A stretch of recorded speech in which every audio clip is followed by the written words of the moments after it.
함께 사도신경으로 우리의 신앙을 고백하며 하나님 앞에 나아가도록 하겠습니다. 전능하사 천지를 만드신 하나님 아버지를 내가 믿사오며 그 외아들 우리 주 예수 그리스도를 믿사오니 이는 성령으로 잉태하사 동정녀 마리아에게 나시고 본디오 빌라도에게 고난을 받으사 십자가에 못 박혀 죽으시고 장사한 지 사흘 만에 죽은 자 가운데서 다시 살아나시며 하늘에 오르사 전능하신 하나님 우편에 앉아 계시다가 저리로서 산자와 죽은 자를 심판하러 오시리라. 성령을 믿사오며 거룩한 공예와 성도가 서로 교통하는 것과 죄를 사해 주시는 것과 몸이 다시 사는 것과 영원히 사는 것을 믿사옵나이다. 아멘. 함께 찬송가 321장 함께 찬양하도록 하겠습니다.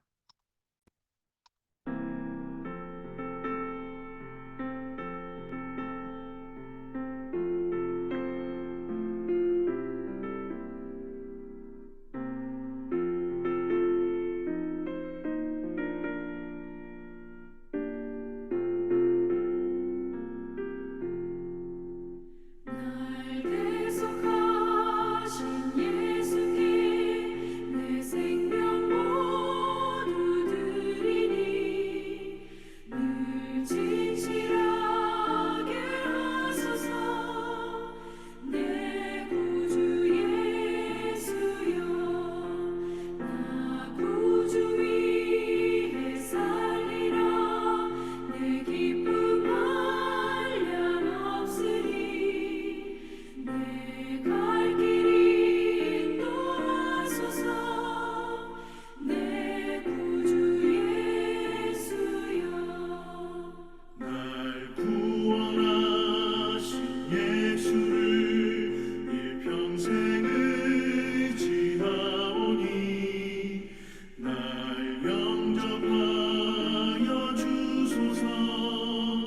내 구주 예수여, 나 구주 위에 살리라. 내 기쁨 한량 없으리. 내 갈 길이 인도하소서.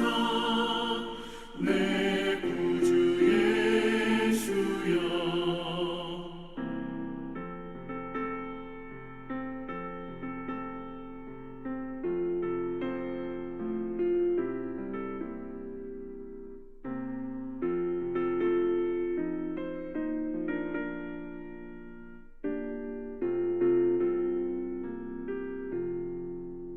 주 십자가에 달리사 날 자유하게 했으니 내 몸과 마음을 주 위에 다 쓰게 하소서.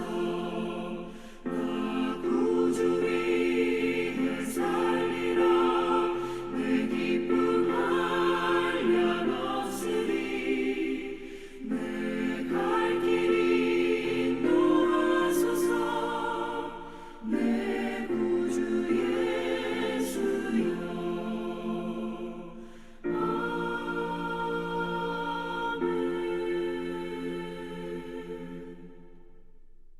아멘. 이 새벽 함께 보실 하나님의 말씀은 고린도 후서 3장 1절부터 6절 말씀입니다. 신약 성경 고린도 후서 3장 1절부터 6절 말씀입니다. 우리가 다시 자천하기를 시작하겠느냐? 우리가 어찌 어떤 사람처럼 추천서를 너희에게 붙이거나 혹은 너희에게 받거나 할 필요가 있느냐? 너희는 우리의 편지라 우리 마음에 썼고 뭇 사람이 알고 있는 바라.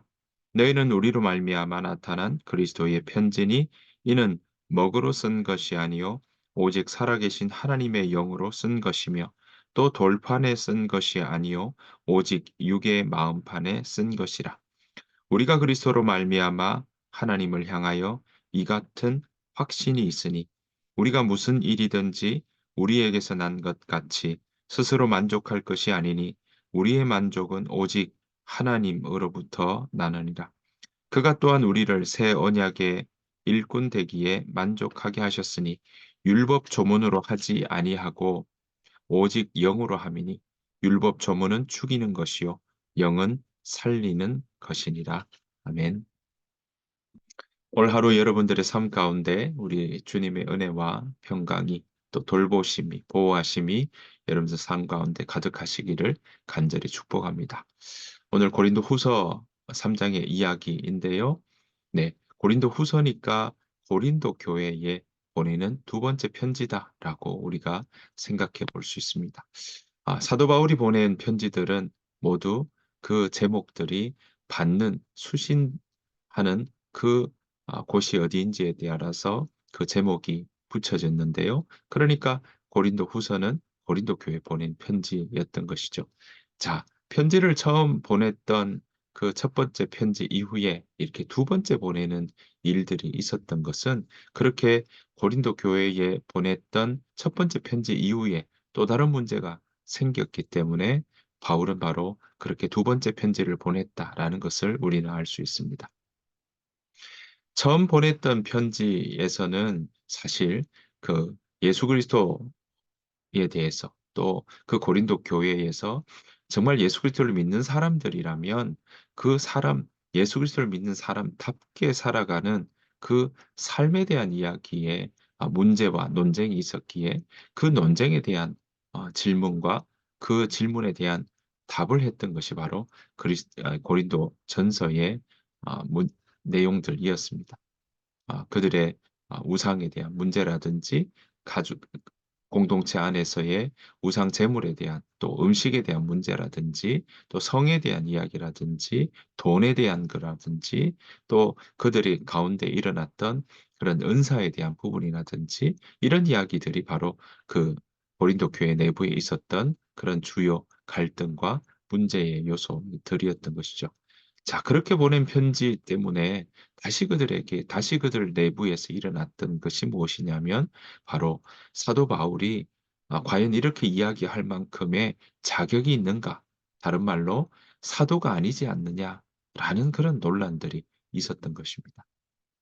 자, 이 논란에 대한 부분에 이 사도 바울이 스스로 이 부분에 대해서 해명하기 위해서 또 그들에게 정말 그리스도인의 삶으로서 살아간다는 것이 무엇인지 그 부분에 대해서 함께 이야기를 나누고 있는 것이 바로 고린도 후서라고 이야기할 수 있습니다. 자, 오늘 1절 부분에 봤더니 이런 이야기를 하고 있어요. 우리가 다시 자천하기를 시작하겠느냐? 네, 스스로 추천한다라는 것을 자천이라고 할 수 있겠죠. 우리가 어찌 어떤 사람처럼 추천서를 너희에게 붙이거나 혹은 너희에게 받거나 할 필요가 있느냐? 이렇게 이야기를 하고 있습니다. 자, 이 말은 무엇이냐면 이때 당시 많은 사람들이 어떤 곳에 갈 때마다 그 사람에게 이렇게 추천서를 쓰거나 또 그 추천서와 이력서를 가지고 다녔던 것을 우리는 생각해 볼 수 있습니다. 이 당시 시대의 문화에서도 그런 것이 있었다라는 것이죠.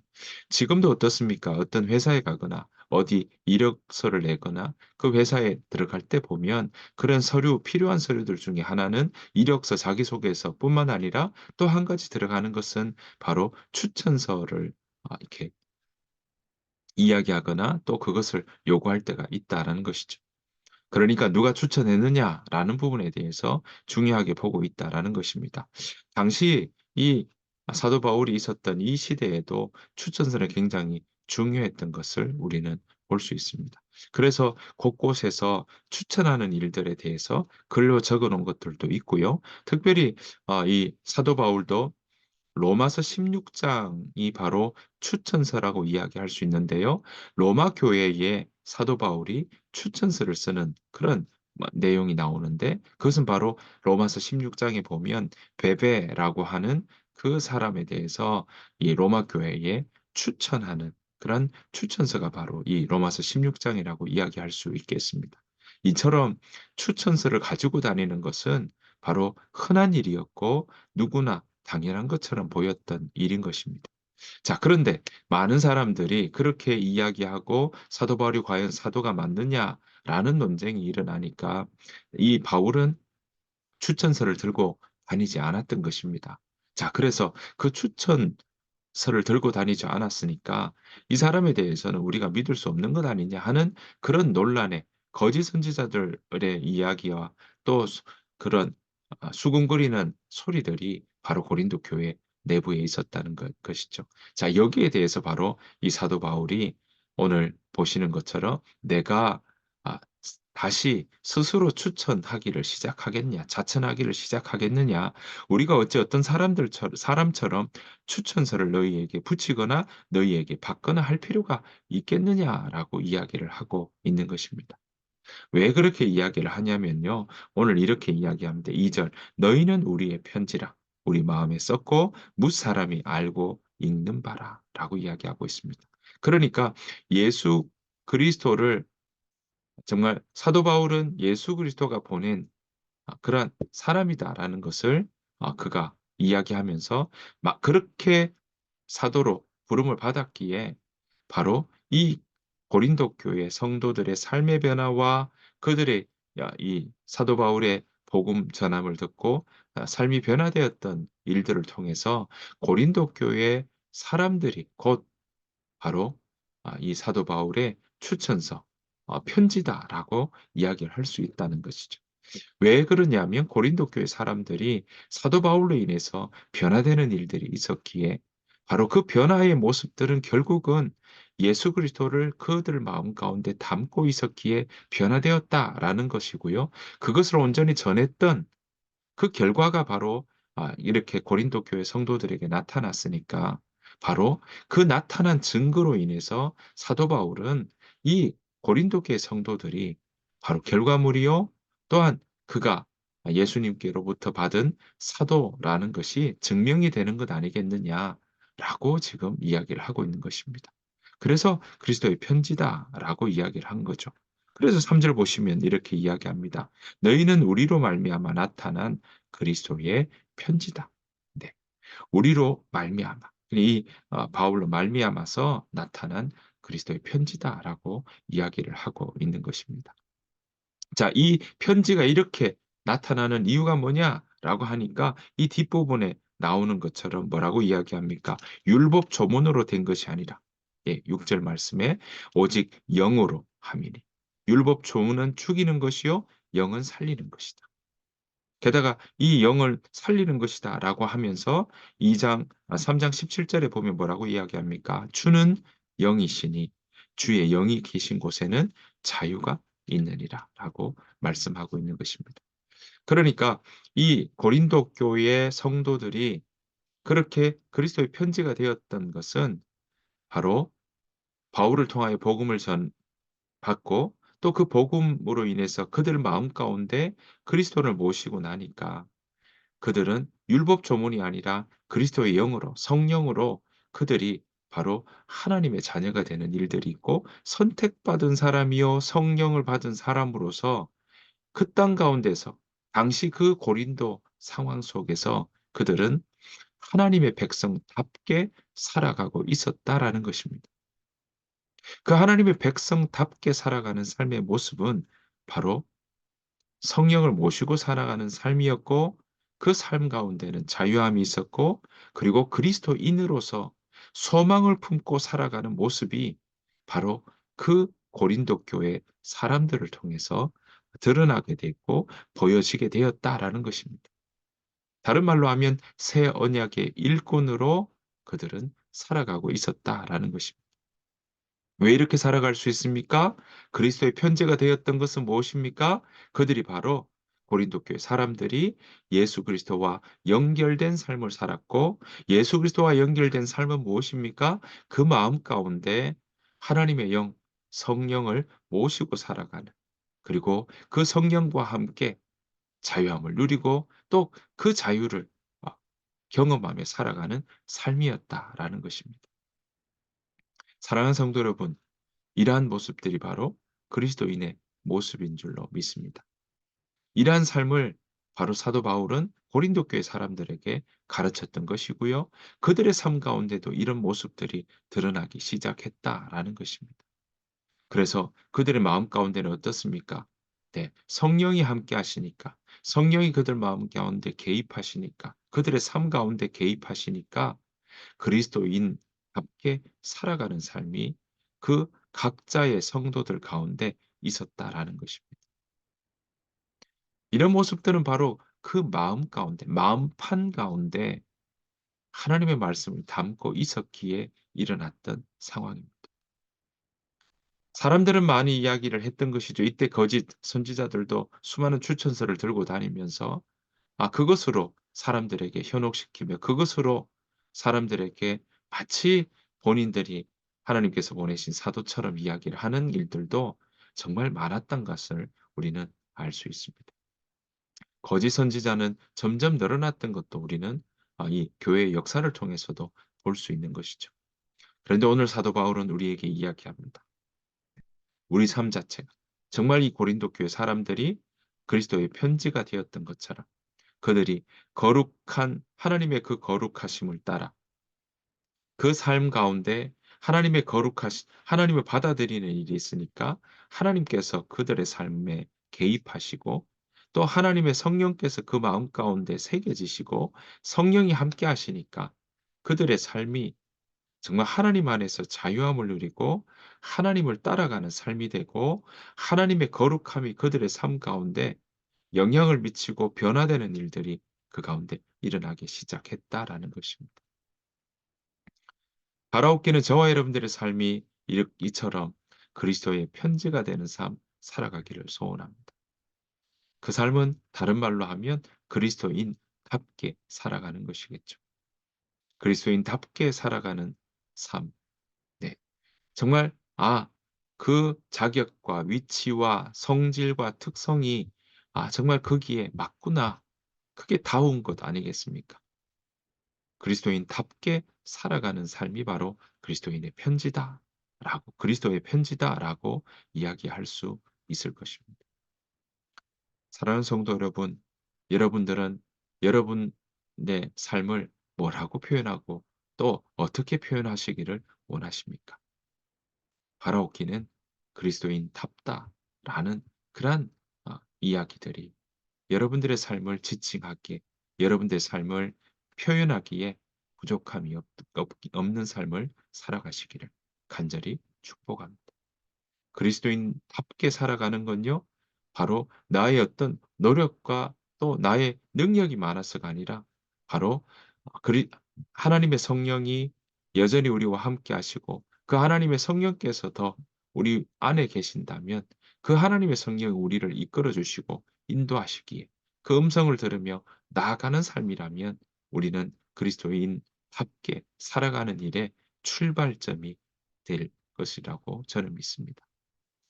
바라옵기는 저와 여러분들의 삶이 그렇게 하나님의 아 성령을 모시고 살아가는 삶, 그리고 그 음성에 귀 기울이는 삶, 그리고 그 성령께서 말씀하시는 것들은 오늘 성경 가운데 기록된 성경 가운데 우리에게 가르쳐 주고 있으니 그 성경의 말씀들을 들으며 우리가 그 그리스도인답게 매일매일의 삶 가운데 살아가는 저와 여러분들의 삶이 되시기를 간절히 축복합니다. 그 삶은요. 그 성령을 모시고 있기에 자유합니다. 그 삶은요. 성령을 모시고 있기에 성령을 따라가는 삶을 추구하고 성령을 따라가는 삶이 곧 결국은 우리를 빚으신 하나님이 우리를 우리답게 나답게 아름답게 그 일들을 이루어 나가고자 하는 그 의도와 목적이 가장 선명하게 드러나는 삶이라는 사실입니다. 이 사순절에 정말 나다운 삶을 살아가기를 원하신다면 내가 그리스도 안에서 그리스도의 편지로서 그리스도인답게 살아간다면 바로 우리의 삶이 가장 아 나의 특성과 나의 모습과 나의 성격과 나됨의 모습을 통해서 하나님이 가장 우리를 빚어 주신 그대로 우리가 그렇게 살아갈 줄로 믿습니다. 우리가 과연 그리스도인다웠는가? 또 어느 자리에 어떻게 있는 것이 그리스도인다운가? 그것들을 고민하며 생각하며 그렇게 그리스도인답게 살아가려고 애쓰는 모습들이 바로 하나님을 기쁘시게 할 것이 무엇인지 생각해 보는 삶인 줄 믿습니다. 그 삶은요, 하나님께서 기뻐하실 것이고 그 삶은 우리로 하여금 끊임없이 하나님 안에서 살아가게 또한 만들어 주실 줄 믿습니다. 바라옵기는 저와 여러분들의 삶이 그렇게 오늘 하루도 살아내는 귀한 한 날 되시기를 간절히 바라고, 여러분들의 삶과 저의 삶이 그렇게 그리스도인 다웠다라고 그렇게 인정받는, 그렇게 사랑받는, 그렇게 사람들로 하여금 이야기 들을 수 있는 그런 삶이 되기를 간절히 축원합니다. 주님께서 가르쳐 주신 기도로 마치겠습니다. 하늘에 계신 우리 아버지여, 이름이 거룩히 여김을 받으시오며 나라가 임하옵시오며 뜻이 하늘에서 이루어진 것 같이 땅에서도 이루어지이다. 오늘 우리에게 일용할 양식을 주시옵고 우리가 우리에게 죄 지은 자를 사하여 준 것 같이 우리 죄를 사하여 주시옵고 우리를 시험에 들게 하지 마시옵고 다만 악에서 구하시옵소서. 나라와 권세와 영광이 아버지께 영원히 있사옵나이다. 아멘. 오늘 주신 말씀 생각하시면서 하나님, 내가 그리스도인답게, 하나님 가장 나다운 것이 그리스도인다운 것임을 기억하고 하나님 그렇게 살아갈 수 있도록 도와주옵소서. 그리스도인답게 살아가면 그 마음 가운데 소망을 품는 삶이 될 거고요. 그 소망 가운데 넘어져도 다시 일어날 수 있는 힘이 있으며 어두운 가운데서도 하나님 앞에서 정말 생생하게 또 하나님의 말씀을 붙들고 살아가는 삶인 줄 믿사오니 우리가 그렇게 살아갈 수 있도록 인도하여 주옵소서. 그 마음으로 함께 기도하며 나아가기를 원합니다. 이 시간 함께 우리의 소리를 높여서 또한 우리의 마음속 깊이 침묵하며 주의 음성을 들으며 이 시간 함께 기도하며 나아가기를 원합니다. 우리 자신을 위해서 기도하고 우리 자녀들을 위해서 또한 우리 일터를 놓고도 우리 앞길을 놓고도 우리가 함께 기도하기를 원하고요. 우리 교회를 위해서도 공동체를 위해서도 우리 모두가 우리 하임 공동체가 그리스도의 편지로서 부족함이 없도록 하나님 우리를 세우시고 빚어 나가시고 인도하여 달라고 우리 시간 함께 기도하며 나아가기를 원합니다. 다 같이 함께 기도하도록 하겠습니다.